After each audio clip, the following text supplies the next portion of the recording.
జై సచ్చిదానంద.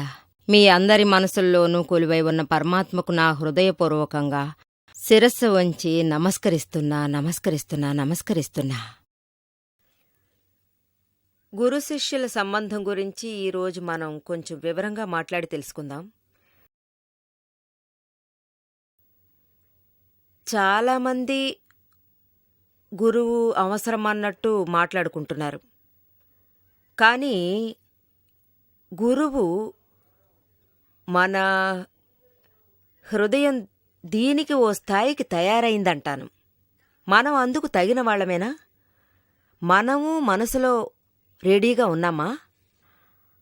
ఆయన గురువుగారి నిమిత్తం మన కోసమే స్వయంగా ముందుకొచ్చి మనల్ని కలవాలి. మనం ఏదీ చేయాల్సిన అవసరమే లేదు. మన ఉన్నత భావాల్ని బయటికి తీసుకురావడం అవసరముంది. అంటే ఇది ఏంటంటే లోపల అభివృద్ధి, గ్రాస్పింగ్ లెవెల్. ఎన్ని జన్మాలుగా మనకిది కారణరూపమై దాల్చింది.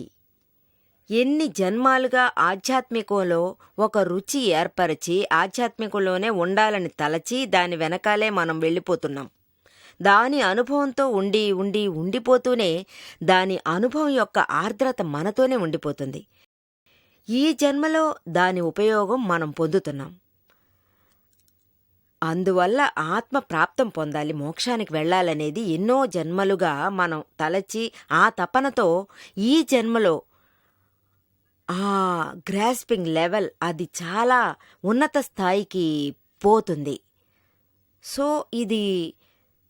దీన్ని మనం పొంది లేదంటే ఒక గురువు వల్ల నిమిత్తం కలిగి సద్గురువు ఏర్పడతారు. రెండూ ఒకటై ఉండాలి. రెండూ కలిసినట్టుగా ఉండాలి.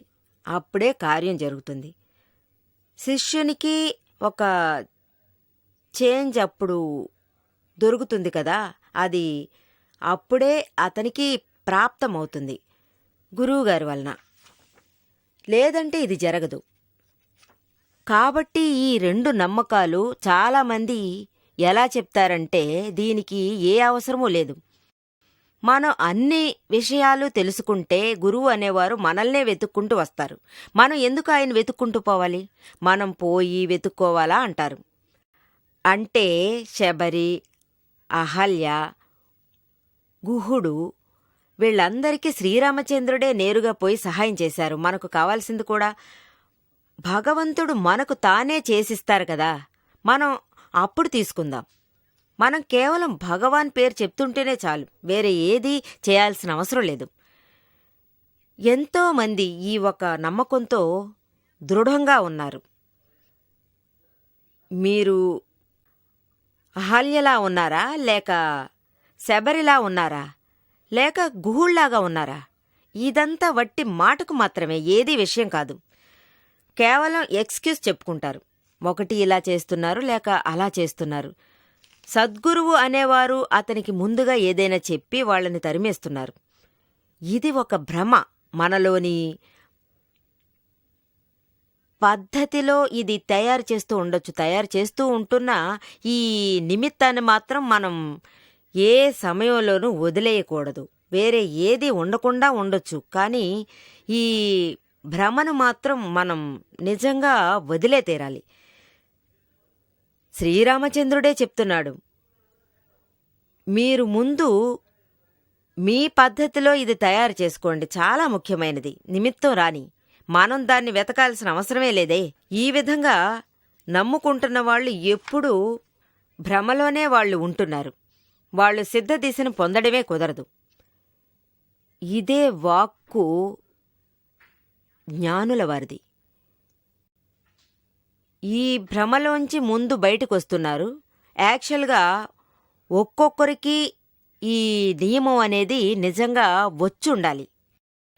ఇంకో విషయం, మనం ఈ నియమాన్ని వెతుకుతూ ఉండాలి. ఆయన ఇంకొకటి చెప్తున్నారు, ముందు మంచి సద్గురువుని మీరు వెతుక్కోండి, అతని కాళ్ల దగ్గర ఒకసారి సమర్పణం చేసుకోండి అని, పాదాల దగ్గర శరణు కోరుకోండి. ఆ తర్వాత మీకు మోక్షమార్గం దొరక్కపోతే మీరు నన్నొచ్చి చూడండి. ఈ విధంగా అతను గ్యారంటీ ఇస్తున్నాడు.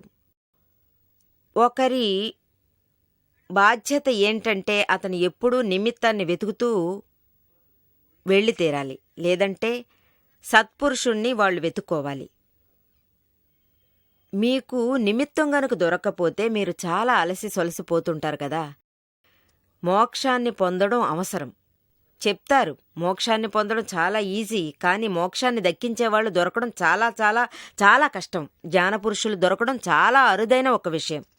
ఏంటంటే వీళ్ళు ఉండట్లేదు. యథార్థ అనుభవం ఉన్న జ్ఞాని త్వరగా దొరకడం లేదు. శబ్దజ్ఞాని, శాస్త్రజ్ఞాని ఇలాంటి జ్ఞానులు చాలామంది ఉన్నారు. కానీ ఆత్మజ్ఞాని, దీన్ని అనుభవించేవాళ్ళు, అనుభవం కలిగిన వాళ్ళు, ఇంతకన్నా వేరే ఏ ఒక గొడవ లేకుండా ఉండాలి. ఎవరు మన కోసం ప్రాప్తం పొందేలా చేస్తారో అతనే నిజమైన జ్ఞాని. చాలా నిజమైన జ్ఞాని ఉండడమే లేదు. అన్నిటినీ మించి మీకు ఎవరైనా దొరికితే అప్పుడే అంతా చక్కగా జరుగుతుంది. మనం ఉన్నప్పుడు ఒక్కోసారి జ్ఞానులు ఉండరు. జ్ఞానులు ఉన్నప్పుడు మనం ఈ మనిషి జన్మలో ఉండి తీరాలి. అప్పుడే మనిషిగా ఉన్నా, మనిషిగా చూసే సందర్భం మనకు చక్కగా దానికి కుదరాలి. మనకు ఆ సమయంలో సమర్పణం చేసే ఒక భావన అనేది ఉండాలి. సమర్పణం చేసే భావన ఉండాలి. ఇదంతా మనకు నిజంగా కలిసి తీరాలి. లేదంటే ఇది నిజంగా ఎవరికీ దొరకదు. అప్పుడే ఒకరికి ఆత్మలోని అనుభవమంతా తెలిసొస్తుంది. ఎవరూ ఒక విషయంలో పెద్దవాళ్లుగా అయిపోవడం లేదు. అందరూ తమ తమ విషయాల్లో కరెక్ట్గా ఉన్నారు. అందరూ ఒకటిగా చేరి సర్కమ్స్టాన్సెస్ కుదిరితేనే ఒక సంఘటన ఏర్పడును. మనము తయారు కావాలి. నిమిత్తము మనకు చాలా అవసరం. మిమ్మల్ని మీరు అన్ని విధాలుగా తయారు చేసుకుని నిమిత్తాన్ని మాత్రం వదిలేయకూడదు. ఆ నిమిత్తాన్ని మీరు వదిలివేస్తే నిజంగా మీరు ఒక మంచి జ్ఞానిని పొందలేరు. అప్పుడే జ్ఞాని కుదిరినా సరిగ్గా పెట్టుకోవడం కుదరదు. మీరు ఈ నిమిత్తాన్ని వదిలేస్తే విరిచి పారేసినట్టు అర్థం. పెద్ద ఒక తెరనే మీరు నిలబెట్టేశారు. ఈ స్థితి ఎప్పుడు విరిచి, ఎప్పుడు మీకు ఈ జ్ఞాని కుదిరి, ఎప్పుడు మీకు మంచి జరుగుతుంది దీన్ని చెయ్యి జార్చుకుంటే? ఆ తర్వాత నెత్తికేసి బాదుకుని నాకెప్పుడు జ్ఞాని దొరుకుతాడంటూ మీరు గొణుక్కుంటూ ఉంటారు. ఇదంతా ఎదురు చూసే ఒక ఈ నిమిత్తాన్ని ఉపయోగించి మనం ఉండే తీరున మిగతా విషయాలు అన్నిటినీ చూసి చెప్పాలి. మనం ఈ విషయంలో ఎప్పుడూ స్ట్రాంగ్గా ఉండాలి. వీళ్ళు తమకే అని వదిలేయకూడదు. చాలా స్ట్రాంగ్గా ఉండాలి. మీకు ఇదొక ప్రాప్తంగా ఉండాలి. ఇతరులు దీన్ని దక్కించుకోవాలి. మీరు ఆత్మను పెరిగించాలి. మీరు ఆత్మను పొందొచ్చు. మీరు ఆత్మను లేపడమూ అవుతుంది. మిమ్మల్ని చాలామంది చెప్పుకునేది ఏంటంటే, నేను అప్పుడు ఒక జ్ఞాని, ఈ విధంగా ఒక సద్గురువు, నాతో సహాయం పొందకుంటే తర్వాత జీవితంలో ఏముంది? మీ దగ్గర లక్షలుండొచ్చు, కానీ నా దగ్గర ఏమి ఉండనప్పుడు ఏం యూస్? ఎందుకని పోటీలతో నాకంటూ విడిగా యూస్గా ఉంటుంది? వాళ్ల పని మాత్రం చూసుకునేవాళ్లు నిజంగా నిమిత్తముగా మారకూడదు. నిమిత్తం అనేది ఎలా ఉండాలంటే మన కార్యము జరగాలి, అలాగే ఇతరుల కార్యమూ జరిపించాలి. ఇక్కడ వాళ్ల వల్ల కార్యాలు జరగొచ్చు. దీన్నే యథార్థ నిమిత్తమని మనం అంటాం. ఈ యథార్థ నిమిత్తం ఉంటేనే అది మనకు ఉపయోగపడుతుంది. ఈ యథార్థ నిమిత్తమనేది నిజమైన జ్ఞాని, నిజమైన సత్పురుషుడు దొరకాలనేదే. వీడు ఇతరుల కోసం ఏదీ కాదు. ఇందులో ఏమంటారంటే నిమిత్తములు అవసరమే లేదు. మేం ఎలాగైనా మమ్మల్ని తయారు చేసుకునొచ్చి మేం మీ ముందుకొచ్చి సాధిస్తాం. ఈ విధంగా మాట్లాడేది చాలా బాధ్యతగా ఉండాలి. ఈ విధంగా మాట్లాడడం వల్ల గ్రాస్పింగ్ లెవెల్ బాగానే తగ్గుతుంది. ఒక దృష్టితో మనం చూడకూడదు. అన్ని దిశల నుంచి మనం చూసుకోవాలి. ఒకే ఒక తరపు నుంచి ఉండకూడదు. మాటలు ఒకే విధంగా ఉండకూడదు. సరైన అర్థాన్నిచ్చే విధంగా వార్తలన్నీ కుదరాలి. ఒక సాధారణ పాయింట్ అనేది అన్ని వీక్ పాయింట్లను నిజంగా తెరవకూడదు. దాన్ని అర్థం చేసుకోవడానికి చాలా ఎక్స్ప్లెనేషన్ అత్యవసరం. తెలుసుకోవడానికి మనం తయారుగా ఉండాలి. మనం తయారుగా ఉండాలనే ఒకటే మనం అనుకోకూడదు. చాలా విషయాలున్నాయి. నిమిత్తం లేకుండా కార్యమే జరగదు. కామన్గా ఉంటేనే చాలు, వేరే ఏదీ వద్దు. ఇందువల్లనే అన్ని కార్యాలు జరిగిపోతాయి. ఈ విధమైన ఒక డిసిషన్ తీసుకోవలసిన అవసరమేంటి? రెండింటినీ ఒకే విధంగా చూడండి. మిమ్మల్ని ఎప్పుడూ తయారుగా మీరుంచుకోండి. తప్ప నిమిత్తాన్ని వెతకండి. మనల్ని తయారు చేసుకుని నిమిత్తాన్ని రానిచ్చి వచ్చేది సరిగ్గా పాటించొచ్చు. చాలామంది ఏమంటారు, మనం తయారుగా లేకుండా నిమిత్తం మాత్రం ఉంటే దీనివల్ల ఏం లాభం? ఇది కూడా ఒక విషయంలో సరే కదా. మీరు తయారుగా లేకుండా మీ దగ్గర నిమిత్తం ఉంటే ఆ పైన ఏం ఫలం ఉంది చెప్పండి? దీనివల్ల దీనికి నిమిత్తం అక్కర్లేదు అనేదేమీ అర్థం కాదు. అన్నీ కావాలి. నిమిత్తం వస్తుంది, మనం తయారుగా ఉన్నప్పుడు వస్తేనే మనం దాన్ని సొంతం చేసుకోగలం. మీ మనసుల్లోకి ఎందుకు నిమిత్తం వస్తుంది, ఎప్పుడు నిమిత్తం వస్తుందని అడుగుతూ ఉంటే మిమ్మల్ని తయారుపరిచే సమయంలో అది తప్పుగా ఉందంటే, ఒక ఉన్నత రకమైన నిమిత్తం కుదిరితే అప్పుడు మిమ్మల్ని తయారుపరిచే పరిస్థితి గొప్పగా ఉంటుంది. హై లెవెల్లో మిమ్మల్ని తీసుకొస్తుంది. మిమ్మల్ని తయారుపరుచుకుని నిమిత్తము మీకు అందంగా కుదిరి అప్పుడు నేను నిమిత్తం కోసం ఎదురుచూస్తున్నానంటే అది నిజంగా సరిగ్గా కుదరని ఒక విషయం అవుతుంది. అప్పుడు మీ పని పూర్తిగా ముగుస్తుంది. నిమిత్తం అనేది చాలా ఉపయోగమైనది. ఎప్పుడు జ్ఞాని అనేవారు దొరుకుతారో ఇది అంతకన్నా పెద్ద విషయం. పరోపకారమేమీ అక్కర్లేదు. ఆ సమయంలో మన పలు విషయాలు సరైన పద్ధతిలో ఉండాలి. మనలోని లక్ష్యం ఏంటి? మనకు ఇదే అవసరం ఉంది, ఏదీ వద్దు. ఆత్మజ్ఞానమే మనకు నిజంగా అవసరపడుతుంది. మోక్షమే కావాలి. ఈ లక్ష్యం ఉంటేనే మనకు అన్నీ దక్కుతాయి. దాదాజీ గారి సొంత అనుభవం. అతన్ని చూడ్డానికి చాలామంది ఆ చోటికి వచ్చేవాళ్ళు. వాళ్ళంతా ఏమనేవారంటే, అందరికీ ఆత్మజ్ఞానం కావాలి, మాకు మోక్షం కావాలి, మా దగ్గర ఏ ఒక అనుభవం లేదు. మేము చాలా ఎక్కువగా తెలియక దేనికి కొరగాని వాళ్ళం, చదువుకోని వాళ్ళం. మేము ఏదీ చదువుకోలేదు, మాకు ఏదీ తెలీదు. మా దగ్గర ఏ ఒక శాస్త్ర జ్ఞానమూ లేదు, ఏదీ మేము చేసిందీ లేదు. కానీ ఈ విషయం కావాలంటే ఉండని మేము మీ పాదకమలాలకు వచ్చాం. అప్పుడు దాదాజీ అన్నారు, మనకంటూ ఒక లక్ష్యం ఉండాలి. దానికి మీకు ఏం కావాలి? నన్ను చూడాలనుకుంటే మీ మనసులో ఏ రకమైన భావన ఉండాలి, ఏ విధమైన క్యారెక్టర్తో ఉండాలి? ఈ ప్రశ్న అందరిలోనూ ఉంది. అప్పుడు దాదాజీ అందరితోనూ చాలా ప్రేమగా వివరించారు. మీరు అందరూ మా దగ్గరకొచ్చారు, ఇదే మీ క్యారెక్టరు అన్నారు. లోకంలో ఎన్నో రకాల మనుషుల్ని మీరు చూస్తూ ఉంటారు. జ్ఞానులను మాత్రం మీరు ఏ చోట చూస్తూ ఉంటారు?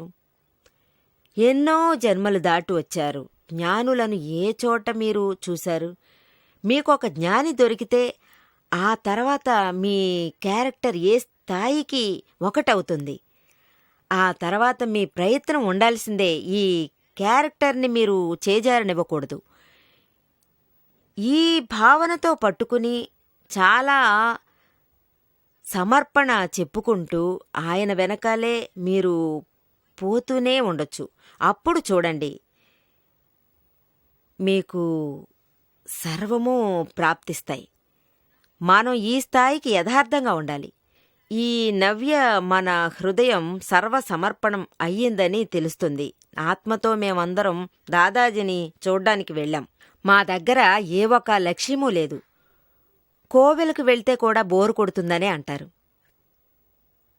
తినేసి నీళ్లు తాగు, తాగేసి నిద్రపోయి లేచి ఎంజాయ్ చెయ్యి. దీనికి వెనకాల మాత్రం ఇంట్రెస్ట్ బాగానే నాకు ఉండేది. ధర్మంలో లేదు, అది జపం చేయలేదు. ఎన్నో పూజలు చేయాల్సిన అవసరమే లేదు. ఇందులో ఏ నష్టమూ లేదు. జీరో మెయిన్గా ఉండి ఈ విధంగా ఉండేది.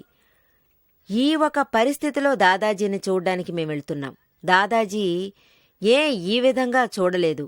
మీరు ఒకరిని పట్టుకున్నారే, మీరు ఆయన్ని ఏ ఒక ప్రశ్న అడిగేలా కూడా లేదే.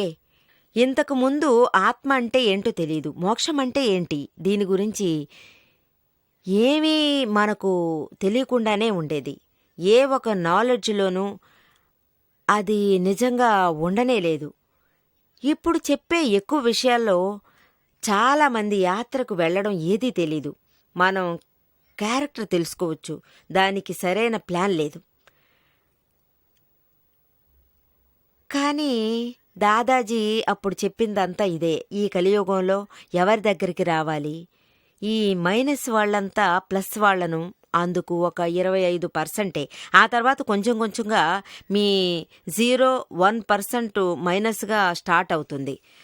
35% దక్కిందంటే పాస్ అయిపోవచ్చు. కానీ సద్గురువు ఫెయిల్ అయిన లెక్కనే ఉంది. దీని తర్వాత ఈయన అందర్నీ పాస్ చేయించారు, ఎవరిని ఫెయిల్ కానివ్వకుండా పాస్ అయ్యేలా చేశారు. కానీ లౌకికంలో మాత్రం ఆయన క్యారెక్టర్ గురించి మాట్లాడారు. అది తప్ప ఏదీ అనలేదు. ఆయన చూసిందల్లా ఒకే ఒకటే, నువ్వు నన్ను చూడ్డానికొచ్చావు, నీ మీద నాకొక భావన ఉంది, నా దగ్గర ఫలితం దక్కించుకున్నారు, మిగతావన్నీ మీరుగా చూసుకునేవే, ఏదీ నేను చూసుకునేది కాదు. ఆయన దాదాజీ దగ్గర క్రమబద్ధకరణ ఉండేది. అది చాలా పవర్ఫుల్ మార్గమే. అదొచ్చి ఒక షార్ట్ కట్. మనం ఏదీ చేయక్కర్లేదు, జ్ఞానియే అంతా చేసేస్తారు.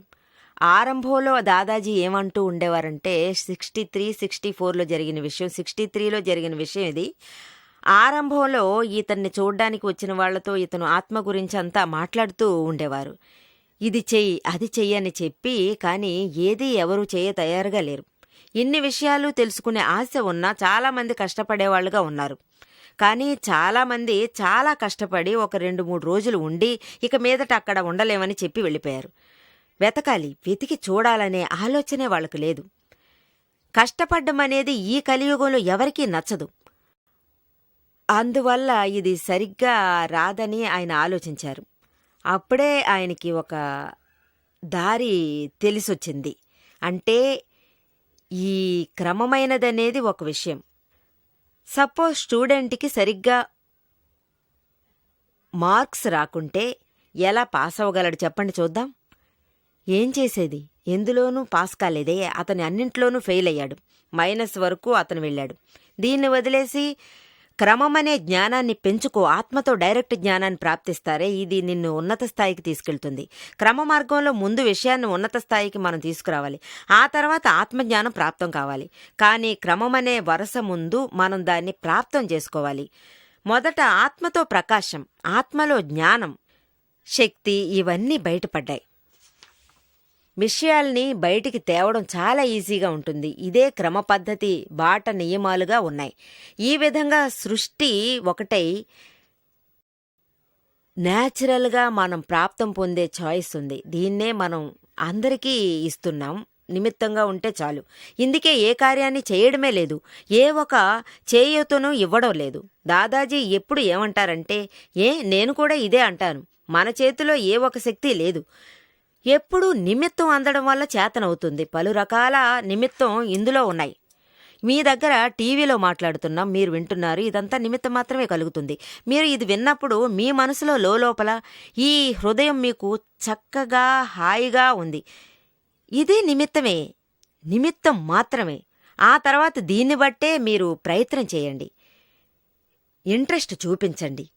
నన్ను చూడ్డానికి పర్సనల్గా వస్తున్నారు, వెతికి వెతికి వస్తున్నారు. ఇన్ని విషయాలు టీవీలో చూడతగినవి. మనం దీంతో కలిసి ఉపయోగపడేలా ఉండాలి, లేదంటే ఈ చోటే మనం ఉండిపోవాల్సిందే. అది తప్ప అన్నీ చాలా బాగున్నాయి, చాలా ఎక్కువ మార్పులు కూడా కలుగుతున్నాయి.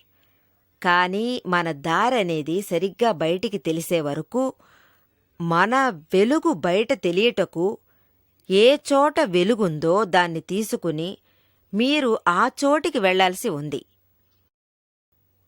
ప్రత్యక్షంగా మీరు రావాల్సి ఉంది, వేరే విధంగా కాదు.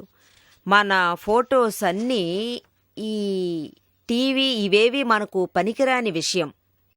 మనం దీనికి కొన్ని విషయాలు చేసి తీరాలి. చాలా సింపుల్, అంత ఈజీ. ఇంత ఈజీగా ఉంటుందని మీరు కలగనలేరు. దీనివల్ల మీరు అందర్నీ తెలుసుకోగలరు, మిమ్మల్నే మీరు గుర్తుపట్టుకోగలరు, ఆ పనిని మీరు గుర్తుపట్టగలరు. మీరు ఎవరై ఉంటేనే ఏమిటని అడుగుతాను. మీరు ఏమై ఉన్నా సరే అది మీరు ముందు తెలుసుకోవాలి. కొత్తగా ఏదైనా మీరు క్రియేట్ చేయాలా ఏంటి? కొత్తగా చేయడానికి మనకు కష్టమవుతుంది. అంటే ఇప్పుడు చేసేవాళ్ళు డాక్టర్ అయ్యుండాలి, ఇంజనీర్ అయ్యుండాలి. 15 ఏళ్లు చదివి డిగ్రీలవి తీసుకోవడానికి నిజంగా మీకు ఇంత లేట్ అవుతుంది కదా. అప్పుడే ఒకరికైనా డాక్టర్ అయ్యే వీలుంటుంది. ఇన్ని ఏళ్లు, ఇన్ని నెలలు అంతా కష్టపడితే అప్పుడే కదా అవుతుంది. అందరూ ప్రారంభం నుంచే డాక్టర్లయ్యారా? డాక్టర్స్గా పుడతారా? ఇంతగా కష్టపడాలి. మీరు లోపలే ఒక ఆత్మే. ముమ్మాటికి కొత్తగా ఏది చేయక్కర్లేదు, కొత్తగా ఏది మీరు పొందనవసరం లేదు. మీరు ఉన్నారు, దీన్నే మీరు మరిచిపోయారు. అదే నేను మీకు గుర్తు చేస్తుంటాను. మీ దగ్గరున్న అడ్డంకులు తప్పించి మిమ్మల్ని సరిగ్గా నేను చూసుకోగలను. అన్నీ ఉన్నాయి, అన్నీ మీ దగ్గరున్నాయి. తలుపు మూసిపెడుతున్నారు, మీరు తాళం వేసుంచుతారు. మనం దాదాజీ దగ్గర దీనికి మాస్టర్ కీ ఉంది. ఈ విధంగా మాస్టర్ కీ తెరిచి చూస్తే అది తప్ప అన్నీ అనుభవించేలా మేం చేస్తాం. మా ప్యాకెట్లోంచి తీసి మీ ప్యాకెట్లో వేస్తాం. అందువల్లే చాలా ఈజీ. దీని నాలెడ్జ్ లేని వాళ్ళకి చాలా చాలా ఈజీ. దీని నాలెడ్జ్ లేని వాళ్ళకి చాలా చాలా కష్టమవుతుంది. అందువల్ల శ్రీమద్ కూడా నేర్పించారు. అంటే మోక్షం అనేది చాలా మందికి దక్కుతుంది ఈజీగా. కానీ మోక్షాన్ని చూపి జ్ఞానులు దొరకడం చాలా చాలా ఒక కష్టమైన విషయం.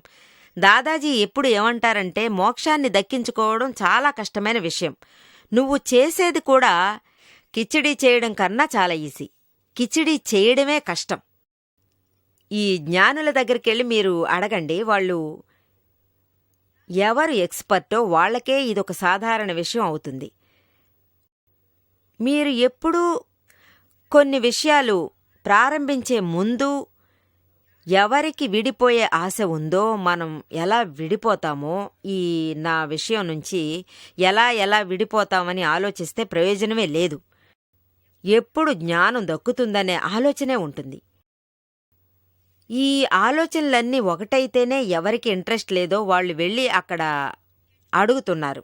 తర్వాత వాళ్లేమో అలా నిద్రపోతూ ఉంటారు. చాలా బావుంటుంది, చాలా బావుందని చెప్పేసి అలాగే వాళ్ళు నిద్రపోతూ ఉంటారు. కానీ వీళ్ళకి ఎప్పుడు దక్కుతుందనే భావనతో నిద్ర రాదు.